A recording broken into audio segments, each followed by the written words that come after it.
Vanessa Marcotte, an intelligent, caring, and beautiful young woman, went to visit her mother in Princeton. While she was there, she decided to go for a run. When she still hadn't returned home after a while, her family started to worry and called the police. After an intense search, the police found her body, and it was evident that she had been murdered. But how did this happen in such a safe neighborhood? Did Vanessa perhaps know the killer, or was this just a random attack? Let's get into it.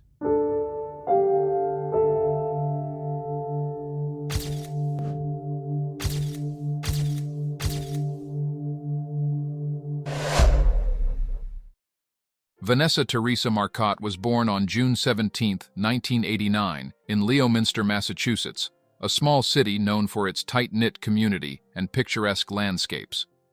Growing up, she was known for her bright personality, unyielding determination, and a radiant smile that could light up any room. She was the beloved daughter and the only child of John and Rosanna Marcotte. An inquisitive child, Vanessa was always eager to learn and explore the world around her. Her parents instilled in her the values of hard work, kindness, and compassion, which she carried throughout her life. She loved outdoor activities, often going on family hikes and nature walks, which later translated into a passion for running. As she grew older, her dedication to education became evident. Vanessa attended Leominster High School, where she excelled academically and was involved in numerous extracurricular activities. Not only was she a stellar student, but also a talented athlete, participating in track and field events. Her athleticism and determination were admired by peers and teachers alike. After high school, she pursued higher education with the same vigor and passion. Vanessa attended Boston University, one of the prestigious institutions in the region, where she studied communications.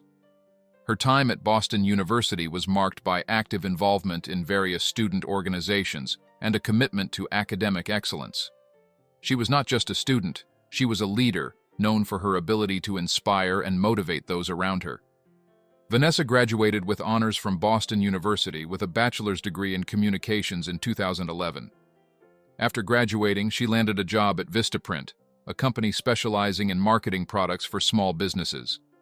Her work ethic and positive attitude made her a valuable team member and earned her the respect and admiration of her peers. She eventually started working as an account manager at Google in New York City.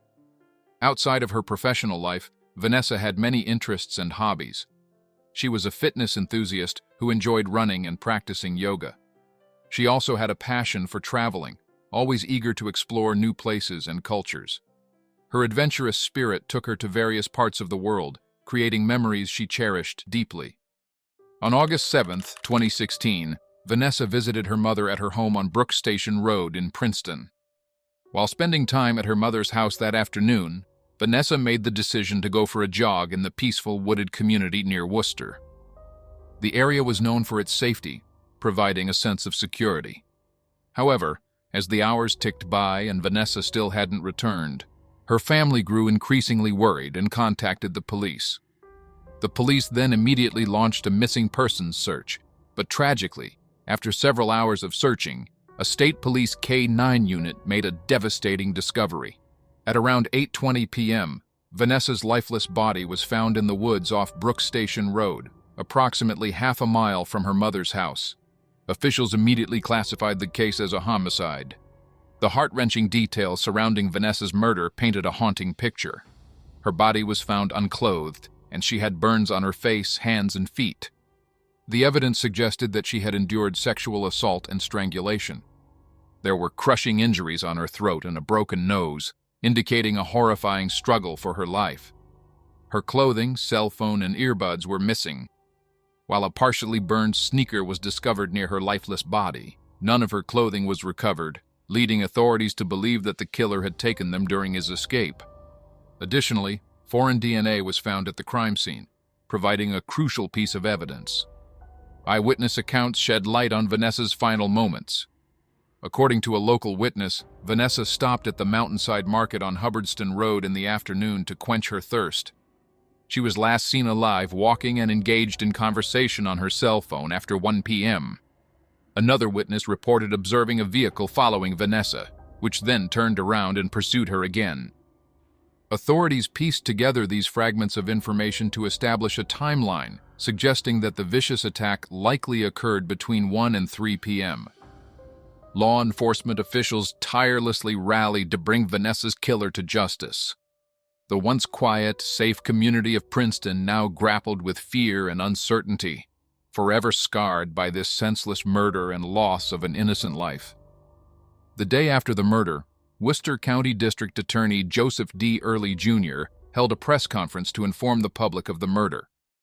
After a report of a missing person was received by the Princeton police contacted the Massachusetts State Police, and a search began off a heavily wooded area on Brook Station Road in Princeton, Massachusetts. The body of the missing person, Vanessa Marcotte, 27 years old, who is currently residing in New York City, was found by one of the Massachusetts State Police canine units assigned to the search. She was found at about 8:20 last evening. Her body was found about 1/2 mile from her mother's home in a wooded area. Miss Marcotte previously lived in Leominster, Massachusetts. The Office of the Chief Medical Examiner has accepted the case, and an autopsy is being performed at this time. A preliminary review of the body has led the detectives to believe that this is a homicide investigation. The shocking murder of Vanessa Marcotte drew significant attention from national media outlets, often drawing comparisons to the similar killing of Karina Vetrano in Queens, New York, which occurred less than a week before Vanessa's tragic death. While authorities did not officially declare a connection between the two cases, the unsettling similarities sparked speculation and a heightened urgency to solve both crimes. In February 2017, a suspect in the Vetrano case was arrested and charged with murder based on DNA evidence. In the aftermath of Vanessa's murder, investigators opened a 24-hour tip line to gather information from the public, receiving an overwhelming response of over 1,300 tips. It was emphasized that the assailant was a male, potentially exhibiting scratches, cuts, and bruises on his face and arms. It was not believed that Vanessa knew her killer. Rather, it was suspected to have been a completely random attack. In November 2016, investigators sought additional information regarding a black or dark-colored SUV that had been observed parked in the vicinity and time frame of Vanessa's murder.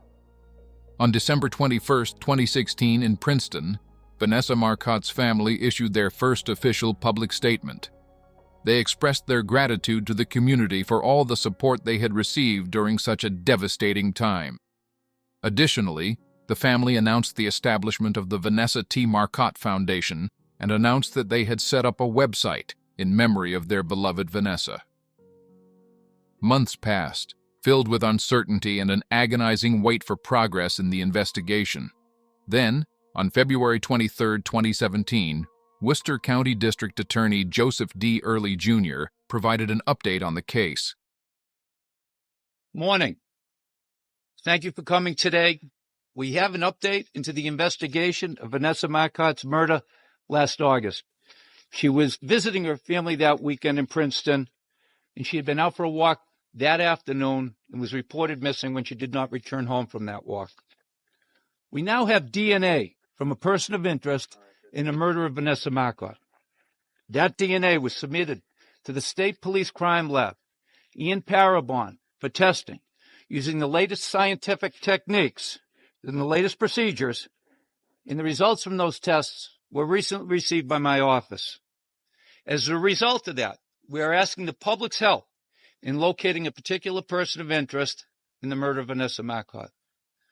That person, whose profile was compiled from the DNA testing and other witness statements, has an athletic build with light to medium skin. He is a Hispanic or Latino male of average height who had a shaved head or very short hair on August 7th of 2016. He is approximately 30 years old and would have had scratches about the face, neck, arms, hands, and upper body on August 7th in dates forward. This male also would have been driving a dark-colored SUV that would have been in the vicinity of Brook Station Road in the early afternoon hours of Sunday, August 7th. The long-awaited breakthrough in the tragic case of Vanessa Marcotte's murder finally arrived on April 15, 2017. During a press release held in Princeton, District Attorney Joseph D. Early Jr. revealed that the alleged killer had been apprehended. Angelo Colon-Ortiz, a 31-year-old resident of Worcester, Massachusetts, was taken into custody on April 14th. Good afternoon. We got him.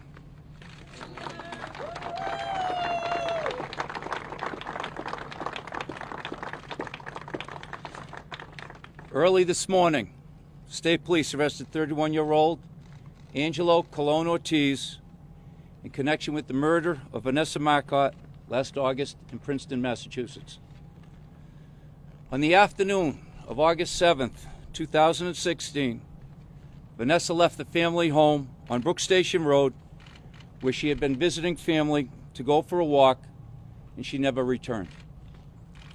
Her body was found later that evening in a wooded area not far from the family home.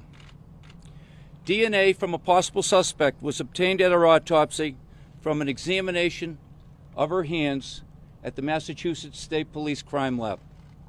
On Friday, State Police found a match for that DNA. They determined that the suspect, Colon-Ortiz, was the match. The key to the arrest came from the astute instincts of a Massachusetts State Police trooper who was patrolling Worcester. Consistent with the information we released to the public, an alert state trooper with the State Police Detective Unit assigned to the Worcester County District Attorney's Office saw a dark SUV in Worcester not too long ago. He looked at the driver of the vehicle and it matched our suspect. Not being able to find a piece of paper immediately within his disposal, he wrote the license plate number down on his hand. He followed that up with a visit to the suspect's apartment. He was not there at that time. He left his card and asked for a return phone call. That phone call was never made. He subsequently went back to the apartment on the next day, and the defendant provided a buccal swab, and his DNA was obtained, and that match was confirmed yesterday. Angelo Colon-Ortiz was later arraigned at Leominster District Court on April 18th.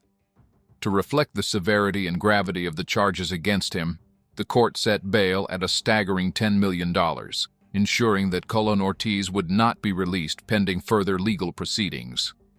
On June 23, 2017, a grand jury convened at Worcester Superior Court and formally indicted Colon-Ortiz on the charge of murder. Ed Ryan, Colon-Ortiz's attorney, stated that even if the bail amount was set at $10,000, his client wouldn't be able to afford it. He really isn't in a position to make any bail. If it was a $10,000 bail, he wouldn't be able to make it, so it really is a moot point. He also mentioned that his client is feeling overwhelmed and isn't doing well. Very difficult. He doesn't speak any English. He's never been involved in any court process before at all, and he's quite nervous and frightened. On July 26, 2017, despite the weight of the evidence and the gravity of the accusations against him, Angelo Colon-Ortiz pleaded not guilty. Mr. Colon-Ortiz, on indictment 17-239, the jurors for the Commonwealth of Massachusetts on their oath present that Angelo Colon-Ortiz on the 7th day of August in the year of our Lord 2016 at Princeton in the county of Worcester did assault and beat Vanessa Marcotte with intent to murder her, and by such assault and beating did kill and murder Vanessa Marcotte. To this indictment, how do you plead, guilty or not guilty? Not guilty. Colon-Ortiz later claimed that a language barrier led him to provide a DNA sample to police investigators without him giving voluntary consent. One of the things we're going to look at very carefully is whether or not he knowingly, voluntarily understood what he was being asked to do. On that basis, Colon-Ortiz's attorneys filed a motion to suppress the DNA evidence. On January 11, 2022, Judge Janet Kenton Walker denied the motion to suppress the DNA evidence, which was a devastating blow to the defense. Colon-Ortiz, a Puerto Rican native who had no criminal history, was married and a father of 3 children who had lived in Worcester for less than a year. Surprisingly, or rather shockingly, his mother, who lived in Puerto Rico, was actually a police officer. Colon-Ortiz was employed as a third-party contractor of FedEx. He made deliveries in Princeton and was familiar with the town and surrounding areas. According to his Worcester neighbors, Colon-Ortiz was described as perverted and often made vulgar sexual comments in Spanish to people in their neighborhood. A former female Princeton postal worker also stated that he often made crude comments about her and several other women. I just didn't feel comfortable around him. It would be like sexual comments towards my boss or myself about like our bodies or what he'd do, like lick his lips or look at us a lot. Authorities revealed that on August 7, 2016, the day of the murder at around 12:45 in the afternoon, a local resident recalled seeing colon-ortiz outside his parked black SUV with the hood up and talking on his cell phone. Cell phone records and data proved that colon-ortiz was indeed in the area at that time. It was understood that Vanessa had left her home around 1:15 that afternoon. At around 2:05 p.m., the resident drove by the vehicle a second time and it was still parked there. Only this time the hood was down and there was no one around. Vanessa's cell phone data showed her phone was switched off at 2:11 p.m., which was most likely around the time of her death, and colon-ortiz, who usually worked the morning shift, didn't work on the day of the murder. In light of the overwhelming evidence against him, colon-ortiz decided to plead guilty to a lesser charge of second-degree murder, hoping to receive a lighter sentence. Vanessa Marcotte's family, exhausted by the lengthy and distressing legal proceedings, supported this plea agreement as they longed for closure. Murder in the second degree. How do you plead guilty or not guilty? Guilty. Vanessa's mother, Rosanna Marcotte, gave a victim impact statement. She said to the judge, as her voice trembled with emotion, "She was my only child. She was my world." The case had taken a toll on the entire family, and tragically, just 10 days before the plea agreement, Vanessa's father passed away due to the immense stress and heartache caused by the loss of his beloved daughter and only child. As a result of his guilty plea, Angelo colon-ortiz was sentenced to 45 years to life in prison for the murder of Vanessa Marcotte.